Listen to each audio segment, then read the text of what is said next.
Hi, sixth graders. This is Mrs. Kalan talking to you from home again. I hope you've had an all right week at home, that it has been not too weird getting used to doing all of your schoolwork at home and talking to your friends remotely. And I've been doing a lot of that too. It's an adjustment, but we'll be back to school at some point, and I'm looking forward to seeing all of you when we are. So, just checking in. Hope everybody's doing well. Hope you're reading some good books while you're away. I am. I just wanted to share with you before we get started today something that I have just started reading. I think I showed this to you in the library a few weeks ago. This is one of the books that won the Newbery Honor this year, and as you can see, I'm making my way through it. It's really good. This is called Other Words for Home by Jasmine Warga.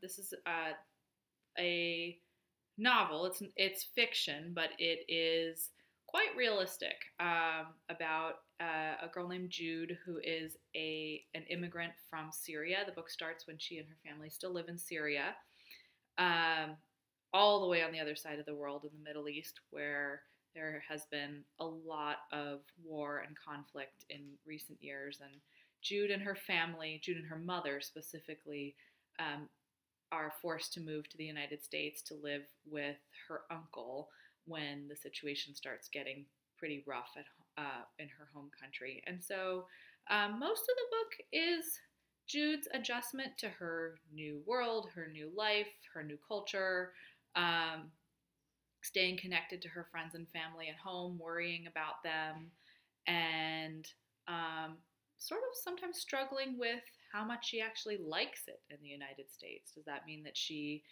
doesn't miss her home as much as she's supposed to? So I recommend this if you're looking for something to read. It's also, as you can see, it's written in, I'll show you a page of actual text on it. It's written in verse, so it kind of reads like something in between a poem and a novel. It's actually a very quick read in that sense, and just sort of a different way to experience the words in a book. So this is my recommendation for this week. I'm going to start today with a poem. It's not quite April yet, but it will be soon, and April is Poetry Month. And we'll be doing all sorts of activities once we get back from spring break with poems and poetry, and giving you guys a chance to share some poems that you enjoy, even reading them to each other. I think we're going to try to do a virtual poetry reading together. But I picked up this book that I know that you know from Mrs. Neville. I'm just no good at rhyming. Another nonsense for mischievous kids and immature grown-ups. This is a book I know is really popular with you guys, and I think with the fifth graders from last year.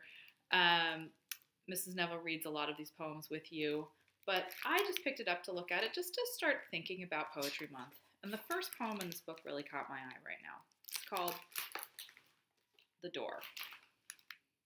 A door. Just a door, nothing more than a door. But it's there, where you swear there was no door before.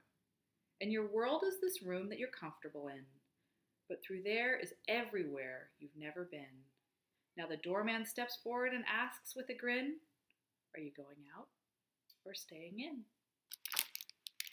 And that's the whole poem. And this poem really made me think, even though we're staying in a lot right now, and maybe we're not exploring in the same ways that we used to, this book, or any book, can be your door if you let it, to experience new worlds and different places and get out of your little bubble just by reading. So I thought that was a good introduction to what we're going to do today. We're going to read a book. We're just going to read a book today. A wonderful book. This is a picture book. A picture book that I think is pretty unique. This is a biography. It's called The Important Thing About Margaret Wise Brown. Now, who was Margaret Wise Brown, you might ask? And what was important about her, as this book might suggest? Margaret Wise Brown is an author of books that I can pretty much promise that most of this class has read. Margaret Wise Brown wrote Goodnight Moon. Margaret Wise Brown wrote The Runaway Bunny, and many, many more books. She wrote dozens upon dozens of books for children.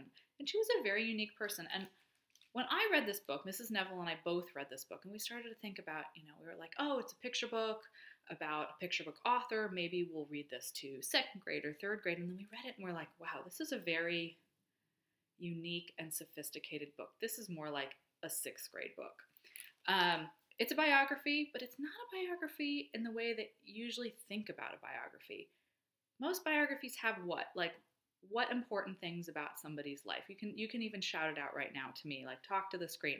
What would a book about somebody's life usually have in it? It might have the time and place where they were born. It might have information about their family, how, the types of things they did when they were young that may have gotten them interested in doing the thing that they were well known for. And then it would have a lot of information about all the different things that they created or the important works that they did.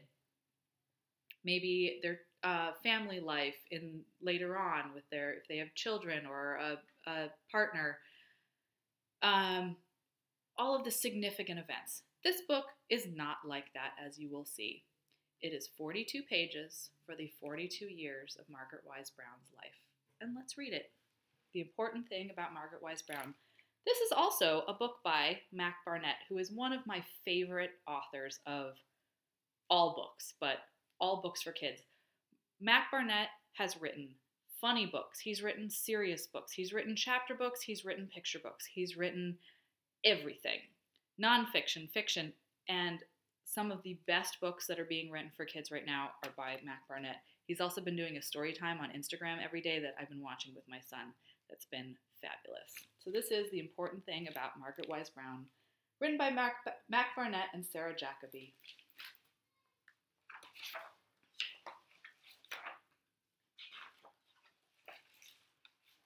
And here's the quote at the beginning of the book.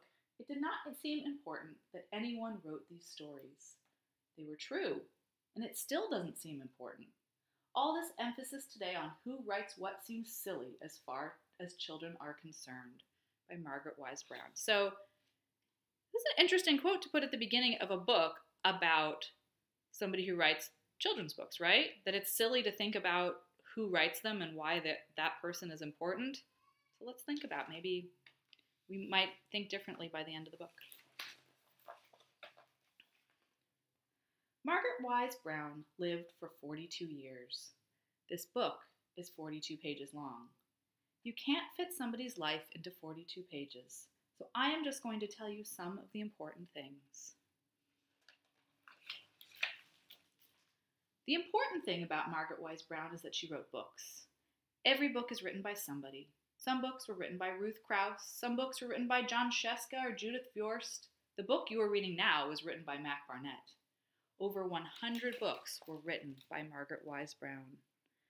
And in the illustrations, you may see some books that you recognize. There are some books in here by Mac Barnett. See over here. It's hard with the backward screen, but there are a couple of Mac Barnett's own books over here. And here are some of Margaret Wise Brown's books. Runaway Bunny, there's Goodnight Moon. It can be odd to imagine the lives of people who write the books you read, like running into your teacher at the supermarket. But authors are people. They are born and they die. They make jokes and mistakes. They fall in love and fall in love again. They go to the supermarket to buy tomatoes, which they keep in the bottom drawers of their refrigerators, even though tomatoes should stay out on the counter. Did you know that? I actually just learned that recently. But which of these things is important, and to whom? What is the important thing about Margaret Wise Brown? Well, what do you want to know? When is her birthday? May 23rd, 1910. What color was her hair? Golden, the color of Timothy Hay. Did she ever fall in love? Yes, with a woman called Michael and a man called Pebble. Did she have a dog? She had lots. What was her favorite dog's name? His name was Crispin Crispian. Was he a good boy? She thought so, but he bit lots of people. Is any of this important? Why do you ask? what is important about Margaret Wise Brown? So far we have some facts about her life, but this doesn't really feel like your typical biography, does it? When Margaret Wise Brown was 6 or 7, she lived in a house next to the woods where she kept many pets: a dog, 2 squirrels, 7 fish, and a pair of guinea pigs, a wild robin, and 36 rabbits. This is a story about a rabbit. Margaret's rabbits lived in a great hutch. At first there were a few, and then there were many. That's how it is with rabbits. They are born and they die. And when one of Margaret's rabbits died, she skinned the rabbit and wore it as a pelt.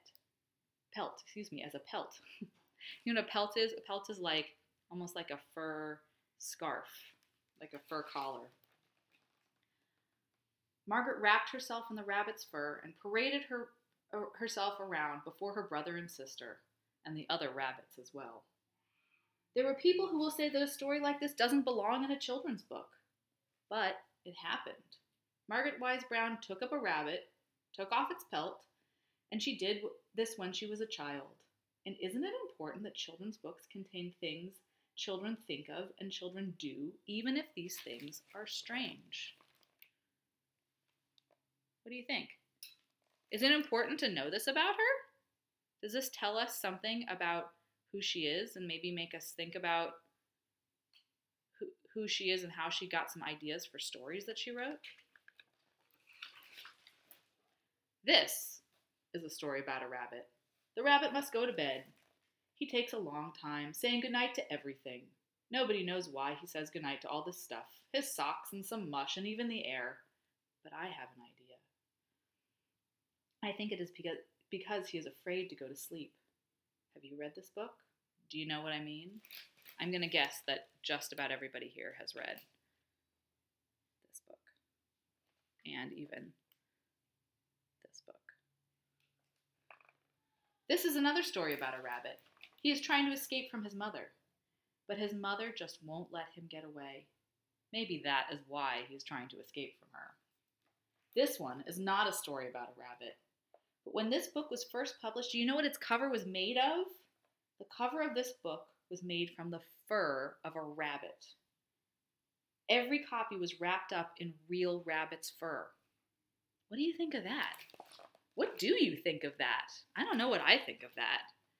Would you pick up a book in a bookstore or a library that was wrapped in real rabbit's fur? I wonder whose idea that was.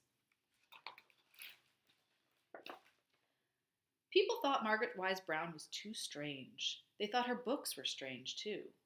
Now, it's true that Margaret Wise Brown did strange things. She swam naked in cold water. She put a door in her house that led to a cliff that plunged into the sea. And when Margaret Wise Brown first got paid to write a book, do you know what she did with the money? Any guesses? Margaret Wise Brown found a flower cart on the street in the city, and she bought the whole thing. Not the cart, not the horse, but every last flower.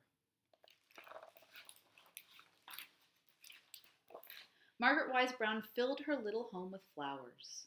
She threw a party and invited her friends. A few hours later, the friends left. A few days later, the flowers died. Some people might think it's silly or sad to spend so much money on something that's over so soon. But I think it's beautiful. How about you? Now, it's true that Margaret Wise Brown wrote strange books. In her books, you would turn the page and the story would suddenly change. Sometimes a duck would appear for no reason, or the narrator would often stop telling the story and ask the reader a question. Now, isn't that a strange thing to do? And these things might have been especially strange then, when there were far fewer books being written for young children. Now we have many more different types of picture books written in different styles, but her style felt even stranger and more unique at the time that it was being written. Some people, when they see something strange, become bothered. These people build worlds that make perfect sense, even if that means ignoring many strange things around them. Now, here is something I believe. I know there are only 23 pages left in this book, but this is important. No good book is loved by everyone, and any good book is bound to bother somebody. Because every good book is at least a little bit strange, and there are some people who do not like strange things in their world. And I'm going to let you decide, after we read this book, if this is a strange thing, a strange book, that you like. If this is a type of strangeness, this particular book we're reading today, that feels good to you. Anne Carroll Moore was a librarian, and her world was in a room in the New York Public Library. It was a world she built, with plants and candles and small tables and chairs and shelves full of books for children. The New York Public Library is guarded by 2 stone lions out on the front steps, and the children's room was guarded by Anne Carroll Moore.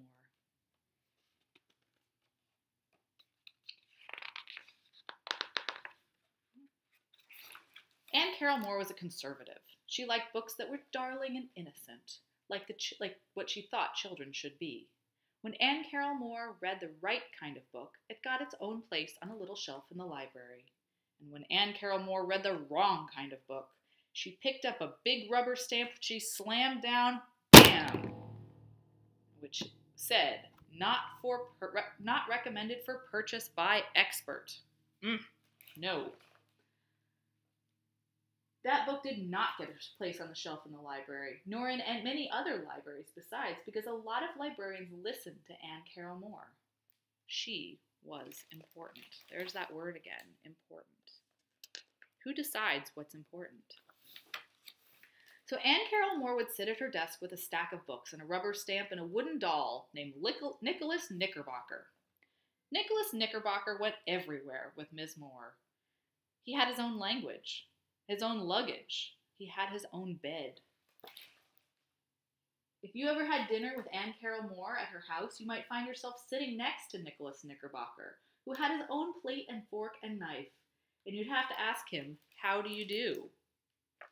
Now, if we're talking about things that are strange, and how she didn't like things that were strange, how does this sound to you? This sounds stranger to me than anything that Margaret Wise Brown did or wrote about. When Margaret Wise Brown was 27, yes, this is the 27th page of the book, she brought 2 of her books to Anne Carroll Moore, who read them and frowned. And she said, "These are truck." Truck is not good. Truck means worthless. Truck means garbage. Anne Carroll Moore thought these were the wrong kind of books. But do you know what Nicholas Knickerbocker thought? What do you think? Nothing. Nicholas Knickerbocker was made of wood. He didn't have a brain. Margaret Wise books were not recommended for purchase by expert. Stamp. So this book did not get to come into the library. And this book did not get to come into the library. And even this book, which you have probably read, and if you haven't, you should, did not get to come into the library.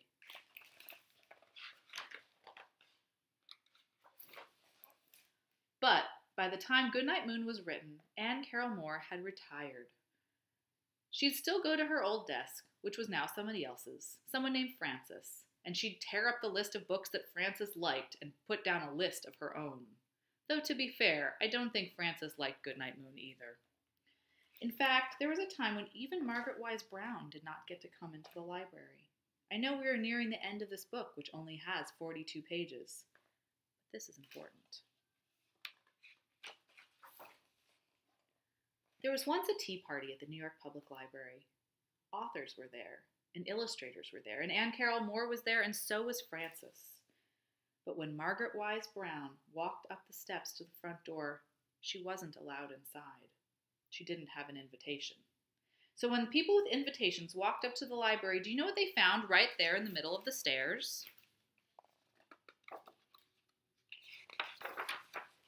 They found 2 women, Margaret Wise Brown and her editor, whose name was Ursula Nordstrom, sitting there, right in the middle of the stairs, between 2 lions, whose names were Patience and Fortitude, having a tea party all of their own. Margaret Wise Brown sat there drinking her tea. I don't know for sure. Margaret Wise Brown wore a rabbit fur coat that day, but we had to put her in something. There she is in her Margaret Wise Brown rabbit fur coat. And if you wanted to go into the library, you had to get around her. We are getting close to page 42, which is the last page of this book. When Margaret Wise Brown turns 42, she will take up her furs and her dog, Crispin Crispian, who bites, and take off on a ship across the ocean. This was her plan, to get married to someone she loved very much and to sail around the world. But when Margaret Wise Brown is 42, she will die in a hospital in France. Lives don't work out the way most books do. They can end suddenly, as fast as you can kick your leg in the air. Some lives are funny and sad, scary and comforting, beautiful and ugly, but not when they're supposed to be, and sometimes all at the same time. There are patterns in a life and patterns in a story.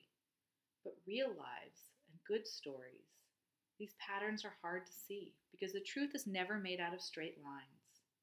Lives are strange, and there are people who do not like strange stories, especially in books for children. But sometimes you find a book that feels as strange as life does. These books feel true. These books are important. And Margaret Wise Brown wrote books like this.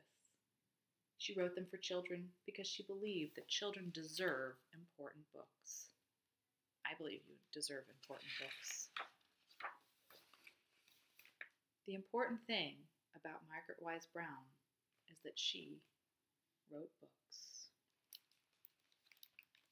And there we are in 42 pages. That book makes me kind of choke up a little bit at the end. I think it's really beautiful. And makes me think about the books that I love that are strange. I can think of a couple of them right now. This book certainly, and many other of Mac Barnett's books. There's a book of his that is probably my favorite picture book that's been written in the past decade, the years since I've been a librarian, called Extra Yarn, which I feel like is a book like that. That's a little bit strange and really beautiful, and I think it's the kind of book that kids really deserve. So there's that. If you would like to write to me and tell me about a strange and wonderful story, I would love to hear it. Before we sign off, I wanted to tell you about a couple of resources and activities that you might want to enjoy while you're at home. A bit of a change of tone, but we're still talking about strange and wonderful things. I know a few of you out there, especially sixth graders, are interested in art and drawing. There are a few amazing children's book illustrators who are doing drawing classes online right now, or drawing clubs, as I believe both of them call them. The first is Jarrett Krasoska, who you will probably know. He's written and illustrated many books, but he's well known for the Lunch Lady series of graphic novels. He's doing a daily drawing club that's really fun, and especially if you're interested in cartooning, I highly recommend that you try them out. He's doing one every day, but you can also go back and watch the previous ones. And there's another illustrator who's more sort of a traditional illustrator, not comics, but more like fine art illustrator, named Carson Ellis, who's also doing a daily drawing club. And she's done some books actually with Mac Barnett. So I will send you the links to both of those. Just an activity if you want to learn from a professional and try out different styles of drawing. I think that they've been really fun. Mo Willems is also doing one too, but those are, I think, geared more towards kids younger than sixth grade. So I hope that you are all doing well. I would invite everybody to write to me. I've gotten some emails from a few students, and I would love to keep in touch if you need book recommendations or just want to check in and tell me what you're reading. I would love to hear from you. I will write back right away, I promise, even though I'm here keeping busy with my two kids too. So until next week, I will hope to hear from you. Okay. Happy reading, everybody. Stay well.